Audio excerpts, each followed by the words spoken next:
Hey, what's up, everybody? BDO44 coming at you with another video. All right, it's a beautiful morning. The Lakers just secured their second victory in the series between the Golden State Warriors and themselves, and protected home court, and still have another game at home uh, next in a day tomorrow, basically. And hopefully, they're getting their rest right now. Not a whole lot to be upset about. I thought Darvin Ham made some stellar adjustments, simply stellar. He looked at all the little geometry stuff, as I call it, so to speak. Recognize that his advantages are still there if he just slots his pieces the right way, adjusting to the way they slotted their pieces. We still have the advantage. We still beat them. And I just like what we've been able to do in the numbers, um, just like we did to those boys. Memphis sent them out of here after they asked for 40. We did to the Golden State Warriors. They tried to hand us a 27-point blowout. We turned around and gave them 30. Like, we're just doing some really cerebral stuff out there with the numbers. And I'm really excited about how we're able to kind of control what we want to control. The question is, how come we can't do that every night? Why is it that every other night we tend to just give in and let teams have so much um, from us? I know we're a super talented team, but maybe we're not taking into account just how important less basketball it really is when we go out there and take our foot off of the gas when we do. Um, this team has to find a way to self-motivate so that they can reach its highest potential and fully understand that when it allows itself to exhale, so to speak, instead of staying on guard, you create yourself to be a team that can be overcome. And you may come up short because of that very trait. You mess around and not care in a game 4 and find yourself on the wrong end of the series in the end. And so these are the type of things that we just want to stay on guard against. We've just won a big game against them. It's easy to forget that they had just blown you out as well. It's easy to forget that they were 5 points away in the first game from winning that one. You know what I mean? It's easy to say that we have to continue to churn away at this team in a very energetic way, and we're not going to get rest from the schedule itself. So it just comes down to us understanding that what we need to do is exert as much energy as possible and be successful in defeating them with our advantages so that we can end this series early and move on to a schedule that hopefully has a lot more rest attached to it. So that's really what it is. We got to get out of this second round for no other reason, and it's just a health hazard. Playing every night like this for 7 straight games is absolutely ridiculous.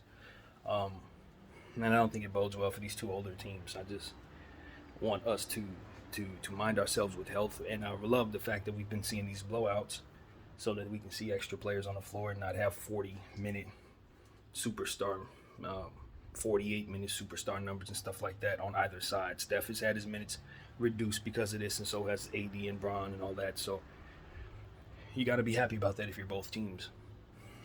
But at the same time, not a lot of that is catered to what it is that you want. Some of that has been because you haven't been able to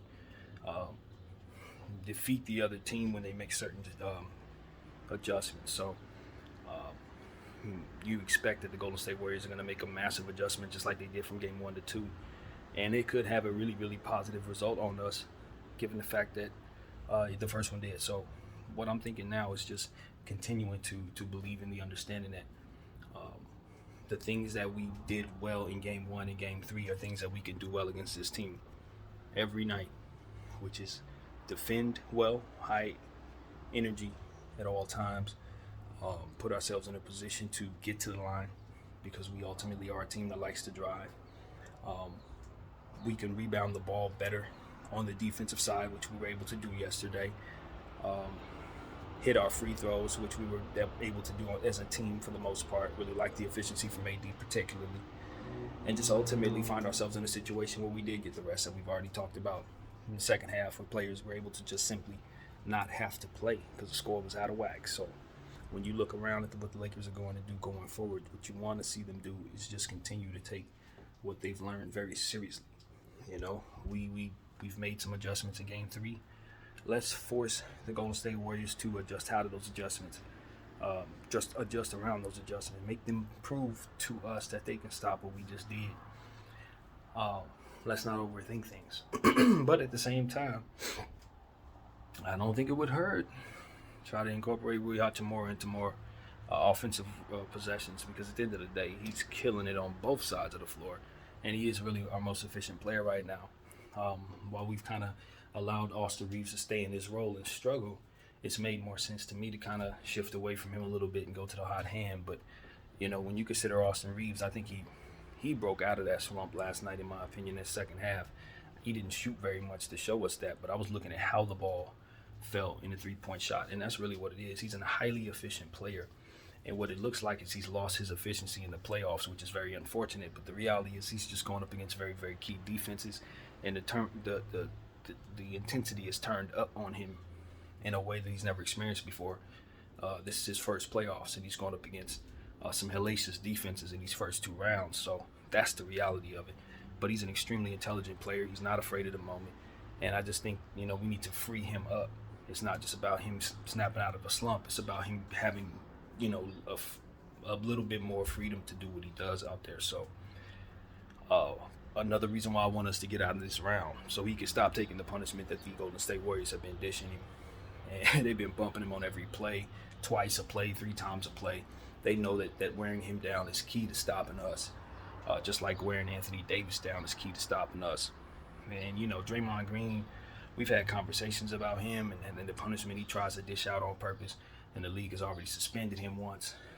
I'm not soft as it pertains to what I think is okay in the playoffs. I think in the 80s what he's done is not a big deal, but I think in this era we just need to be more wise about the bigger picture. The bigger picture. Yes, you're trying to win a championship, but no, you're not trying to hurt Anthony Davis while everybody's watching you, sir. When you're trying to get paid, you already socked out Jordan Poole, you already kicked on Sabonis. This is a very, very self-destructive dude, and even though he has a fantastic podcast where he uses his voice in very, very awesome ways, I just think there's something to this. He just keeps on doing stuff that hurts himself and his team and others, particularly physically, and it's starting to get out of hand. So I'm looking at this and I'm saying, yes, it's the playoffs, but that was absolutely and utterly Bush League, what he did to Anthony Davis. He was not protecting himself with his knee. He was creating something for him to fall on, and he knew it. He's smart enough to know it. I'm smart enough to know he's smart enough to know it, and that's what it was. And I won't hear anything otherwise. At the end of the day, there are ways you can brace yourself without creating your need to be something that someone falls on like that, especially in the way that he allowed himself to fall on it.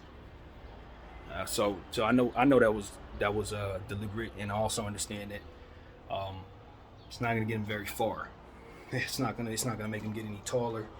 It's not going to make it so that his teammates are get a little more talented in regards to defending in the paint with him. None of that. So I guess this is the best defense he has against Anthony Davis. Whatever. At the end of the day, we, the Lakers, got to make sure we keep Anthony Davis healthy. And whatever it takes to do that is the most important thing. So I expect us to protect our players. That's where my head is when I see stuff like that. We got to protect our players. So I don't know what Draymond's on, but and I'm not on the floor, obviously, but the Lakers got to protect the players. That's where my head goes with that. And so that's at the end of the day is where I think the Lakers have to get better. Quite honestly, we gotta get better at that. So as we move forward, I expect for us to be just as physical with them as they've been with us. In Game 4, like I said, it's gonna be a barn burner. It's gonna be a knockdown, drag out. We just hit them in the mouth in a different way. But at the end of the day, they're testing us in regards to how soft we are. I can tell you that right now. And I think we're responding to it in a very intelligent way, and that's the only way to do it. I don't want to see anybody's patience start to wane as they continue to chip away at that patience, because that's exactly what they're going to do. The further hole they find themselves in this series, the more dirty and more antics and more flopping and more nonsense that I expect from them as a desperate and capable champion. They know the ropes. They've benefited from them for a long time, and they're used to having advantages against teams that don't have as much experience as them. But I'm telling you right now, that is not the situation they're in right now. They're going to have to defeat a team that's bigger, that has more weapons, and it's just flat out more capable on the wing. With their forwards that we have and the size and the length that we provide defensively, we create problems for the Golden State Warriors that Sacramento we're not able to. So I like our chances going forward. We still have a lot of work to do. A 2-1 lead is not something to be too excited about in the grand scheme of things, especially if you drop 2 after that, which we've seen teams do many times. So let's not get too excited. We've only won 2 games, and this is a team that knows how to adjust their way around certain disadvantages. That's proven in game 2. So we remain balanced. We remain on alert. This is the second round, and the urgency and the focus should be high, but also the balance to get rest right now. You can't stay up for 17 hours in game 3, between game 3 and game 4. When this series could go 7, you're going to need the rest to be able to function and strategize for whatever's ahead. So that's another reason why I just think we're going to have to let something's going to have to give. But sleep definitely can't be it. Not if you're trying to accomplish the long run, which this is a marathon. So, I think when you consider the progress of what the playoffs are about, we're literally halfway through. You know what I mean? You've won 2 games into the second round. 4 rounds, 4 games, 4 wins each. You know what I mean? We're in the halfway point in terms of success, and we're still loading. We have to get better. As I said, keeping this team off the offensive glass is a key. They destroyed us there. And that's for, understanding that they didn't really have Looney out there again as much. So, however they're getting this success, I think it comes down to us just going a little too small at certain times and allowing them to get offensive boards, kicking and punting the offensive glass, so to speak, or the defensive glass in our case, in situations where it probably ain't really helping us anyway to do so with whatever it is that we're trying in those moments. So, sometimes we want to go small and try to match up to their small ball lineups. But anytime we leave ourselves without rim protection, we end up getting beaten. We end up finding ourselves on the wrong end of the score during those moments. So if we haven't seen enough of that over the last 2 years, I think we did last night in the first quarter, the end of that quarter. And it was so glaring to me because it was the only real moment of weakness throughout the course of a very, very well-played game on both sides of the floor. But it was always a hole that we create by just doing things we probably shouldn't. And sometimes, we substitute in ways that leave us disadvantages for a short amount of time. And I heard something that one of the pundits said, I don't remember who it was, but it was an ex-player of some sort, forgive me. But the point he made was, sometimes you really do in-game substitutions. Might have been Gilbert Arenas in his panel. But those in-game substitutions, if you really consider it, they really don't make any sense. Because a foul is going to stop the ball as to which you can make substitutions. And sometimes timeouts are going to be called throughout the course of these games because you are going to see certain things happen on the other side that's going to make them want to call timeouts. They're going to stop the quarter most times. And then you got to consider they're going to force those timeouts just off of TV alone. So you don't, at commercials and things, you don't necessarily have to do in-game substitutions that leave you potentially with a possession and a half where you got some jambalaya nonsense down there that doesn't make any sense because you're in between trying to make substitutions. And that's the thing. It's like Darvin needs to understand that he strategizes against himself when he tries to in-game substitute sometimes because of these type of little pockets where maybe he can't get a guy in on time, or maybe he puts in the wrong guy or something, and it just doesn't leave him with the right stuff on the floor for a moment. Maybe he's, Steve Kerr sees he makes a substitution and makes another quick substitution. That's kind of difficult to sub out of. Once you do that, he sees something, and it becomes a situation where you got bad stuff on the floor because he's changed what it is that you're now looking at and you adjusted to. So it's like in-game subs, probably not the best thing. We got to limit those, get back to kind of understanding that we can trust that the clock is going to stop organically and make our substitutions there where they make more sense, and we can kind of inbound the ball, all these different things that just give you a bit more structure from possession to possession in the playoffs. In the regular season, yeah, in-game substitutions, if you want to do that, it can be used as strategy just the same. But in the playoffs, you just want to limit those moments where you have stuff on the floor that you really don't want. And I think this is how that happens. So we gotta try to strategize to use our timeouts a bit more to our advantage so that the subs can be coming in a way that we control a bit better and in ways that kind of make more sense to the floor. So that's something that I've been really seeing, little technical stuff like that, how you use your timeouts, how you use your challenges and things like that. This is also a thing. When you choose to sub, and if you're going to do it in play, I know that there's some disadvantages to that have to be thought of, have to be considered and mastered damn near. So that's what I'm understanding. Little stuff like that, that's coach manageable stuff. We gotta win. We gotta win those little battles. And he's gonna need his help from assistant coaches and these veteran players that know this stuff too, all too well. So that's what I'm looking for, a whole collective body that helps Darvin during these tough and stressful moments as a rookie coach with a lot on his plate to win a championship. So that's what it is, man. Hopefully we can use what we have and eat and understand that the Golden State Warriors are not a team that can defeat us unless they're shooting ridiculously from behind the arc and we're playing rather poorly defensively in the paint. If that ain't happening, they ain't winning. Those two things got to be going on at the same time. They got to be able to get into the paint and somehow lay the ball up over Anthony Davis and all our guys, Bron, and that worked in game 2 somehow.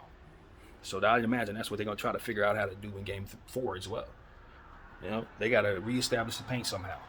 They got to reestablish pressure on the rim, driving somehow. And what worked for them was having Draymond Green sprinting up and down the court like a madman. They didn't really do that in game 3. So I'd imagine they're going to return to something like that where they try to pick the pace up a little bit. They're going to try to tire us out even more. They're going to try to find someone else on that bench that can really do some scoring. Maybe it's Moody, they go to a little more. Wiggins, they go to a little more. Guys that have had it going. Maybe they insert Kuminga a little more, even though it seems like they don't want to use him. Works for me. I think he could be utilized in a way that helps their team, but they got other things they need to do. So more power to us. That's really where it comes down to. Playoffs, man. I have ideas about what both teams can do, but this is when my own interests compromise what the content could be, because I ain't about to help the Golden State Warriors in no kind of way. I had the same problem with the Memphis series because my analyst side started kicking in, but I know anybody and everybody watches me at this point in regards to the league, since some of the content that I brought up has been so nerdy. I know they probably watch me. So it's one of those situations where it's like, look, at the end of the day, both teams have a lot of talent, but the Golden State Warriors, they don't have enough big guys to kind of audible into what they'll need to when we decide to go big. And it really hurts them. We talk about what rim protection means in this series. We talk about what rebounding means in this series. We just are more capable in those ways. And so while they can shoot the ball very well, and that's all good, as you can see last night, there are going to be nights where we're capable of shooting the ball better than them. If they're having a cold night, that is. But the point is, they just can't pencil in that they're actually just going to destroy us at the three-point line.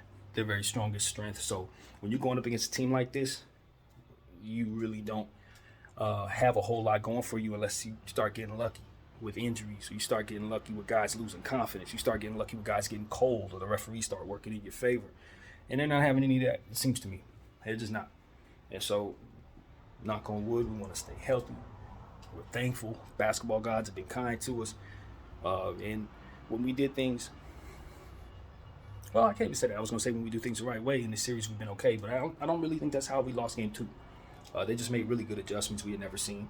And, it's hard. You got to study that stuff to know what to do. And then you got to implement it in some type of practice. So it's like in-game adjustments is when you haven't seen what they've done before. It's really hard to adjust to in real in-game time decisions. But the more experience you get, the more you'll know how to do in-game adjustments against stuff like this. For example, they start doing that stuff they did in game 2, moving the geometry a certain way, we can shift into it because we know what it is. We've seen it and we've practiced what we need to do to stop it. So this is when you get to learn teams. It's like most teams are going to lose in that situation because there's going to be a new strategy that probably was implemented and for that moment only. And so can't use again, not without expecting the adjustment to be able to be audible into. So this is what we talk about, audible. We say that a lot. It's a football term where we want to see things change in middle of the play. You see they change the line a certain way, they shifted as they see the defenses a certain way. Now they got to change what they're doing before they even snap the ball. That's what audible is. You want to do that in basketball too, in terms of if a team is giving you a certain strategy and suddenly what you're doing isn't working, you change it. You don't stay married to your game plan. You absolutely audible into something else. So that's what I mean when I say that, in case people wonder what the heck I'm talking about. But yeah, all in all, we're very pleased. Take a glance at these numbers once again before we get out of here. Because I'm starving and I ain't even finished my workout yet. As you guys know, I always do this. But yeah, man, AD, just got to continue to see him putting emphasis on playing defense and hitting free throws. Getting to the line is so important to what it is that he ultimately needs to do for scoring. And so as long as he's doing what he did from the free throw line tonight, it'll make up the difference in the fact that he only attempted 10 field goals. And so on and so forth. LeBron only attempted 11 field goals. You know what I mean? And it's really because guys were attempting. DS attempted 9. D'Lo attempted 13. Austin got 8 up. You know? So we were just kind of giving out various balances. I guess that's not how you say that. But you were just balancing out our shooting in regards from player to player to player to player. And it made a lot of sense given the fact that the Golden State Warriors couldn't just key in on one guy and hound the hell out of him. And because of that, I think it balanced out our turnover situation. When you consider AD had 3, D'Lo did have 5. But outside of that, we had so much parity that the turnovers are kind of, divvied out. And as a result, we only had, as a team, 13, which is a little more than you want. But basically acceptable in the grand scheme of things. We try to stay below 15, I think is what we usually say, something like that.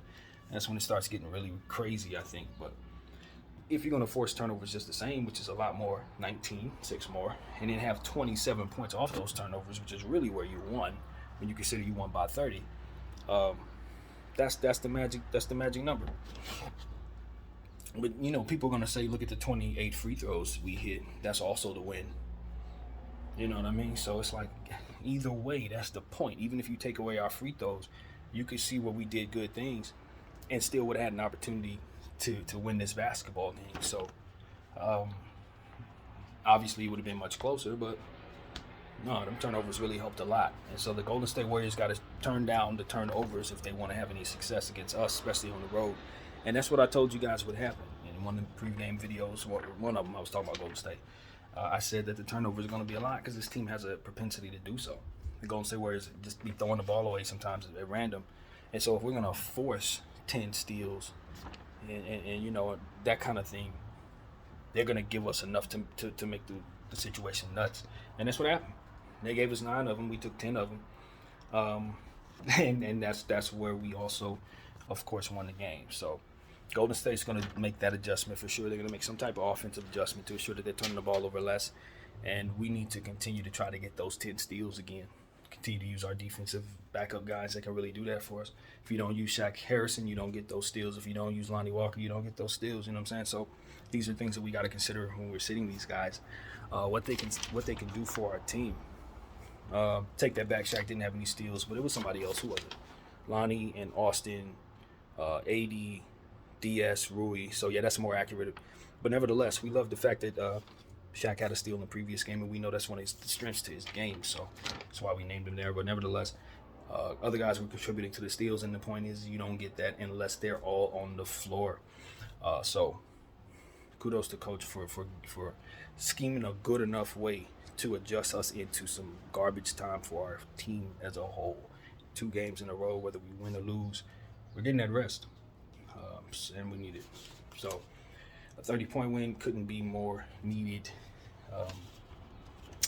And I also made a mistake, said Curry had 15 points. I was thinking about Clay. Clay had 15 points. So in the after game video that I made last night, that was a misspeaking. But either way, it's still relevant to what I was talking about because I was referring to the fact that he was getting hounded by Austin Reeves, and we had kept him down under his regular stuff. So I was trying to figure out why Austin's plus minus was so crazy. Then I realized that we had shifted him onto Curry and had done some good things on the defensive side, chasing him around and leading him into to some bad situations. And so 4 out of 10 threes, that's pretty moderate. I'm pretty sure he wants to up his attempts in a situation like that. 3 turnovers, pretty solid for us. We want to force that. And a minus 26. So 9 out of 21 field goals is where we love seeing an efficiency there. That means we were erasing paint, layups, things like that is what I would imagine. Or bricking 2s, however we were deflecting and adjusting, making him adjust to our length. And, just Draymond Green, he did a little combo stuff, but he didn't contribute as much, man. That's what I really want to see. He had that almost triple-double in the second game. I want to see none of that. So him having his numbers be a little more moderate, not contributing as much, even though he did have quite a bit of defensive stats and assists here. At the end of the day, We don't want him contributing to the scoring like that. We don't want him hitting mid-range jumpers, hitting threes. We don't want none of that layups and dunks and all this stuff that he slips into the paint and contributes. We don't want that anymore. So hopefully we can continue to contain him, and if we do, I'm pretty certain it'll lead to us being happy with our situation. And just be ready for Wiggins. Wiggins is going to have an increase to his minutes in this series or usage. I just see that coming. He was 6 of 11 from the field, 2 of 4 from the 3. You just want to see the Lakers be ready for what comes there when this guy starts getting going and has his 32-point game that I expect to come soon. So let's just try to stifle that as he gets going when he does. And again, a bounce back Klay game is almost to be expected. A game 4, you think Klay Thompson's going to go for 15 points, 5 for 14. I think he might be somebody who's a bit beat right now, a little tired. So maybe that can cater to a little bit. I don't know, but I just don't expect that Klay is going to have too many more games where he has 15 points, 6 turnovers, and misses 6 threes, missed 9 field goals. I mean, he was just all kinds of bad. And I'd imagine we have to give some credit to how we defended, which was all kinds of good. So Klay Thompson couldn't get going. Whatever the heck we did to Klay, we need to keep doing it. And hopefully he won't lash out and have a 30-point quarter or something like that, because we know what he can do. But that 15 points look crazy to me. That looks absolutely nuts.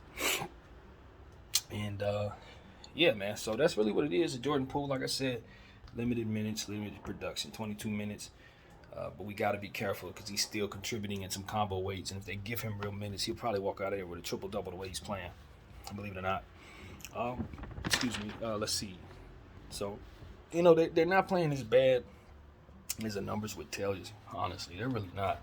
They're just having a hard time adjusting to what it is that's there for them to adjust to, which is tough, man. It's tough trying to overcome real defense. You ain't have to deal with that in Sacramento. They just trade layups and trade shots with those dudes. This ain't that. You got to overcome hellacious length and defense and just intelligent defense on top of the length. They ain't just tall for no reason, Anthony Davis and Vanderbilt and Braun. These dudes know what they're doing. And so it gets tricky, man. It gets real tricky. And I like that I'm on the right side of it. We've been in situations where we knew we were outclassed. I remember a couple of them years we went up against Phoenix. It was just like the way that they played and how we were constructed. We just knew we couldn't win. So we know how this goes sometimes, but, to be on this side of it feels great, especially against the defending champions. And now we just got to believe in ourselves, because the only thing that can really hurt us is not realizing our greatness, not realizing these advantages, and not coming out here with the right effort. Effort is the word. So that's going to be the word all series long. We ain't going to stop saying effort, because I think it's going to be the difference. If we outwork these dudes, we will win the series. So that's on my mind here. Say some more things. No, nothing there, nothing there, nothing there.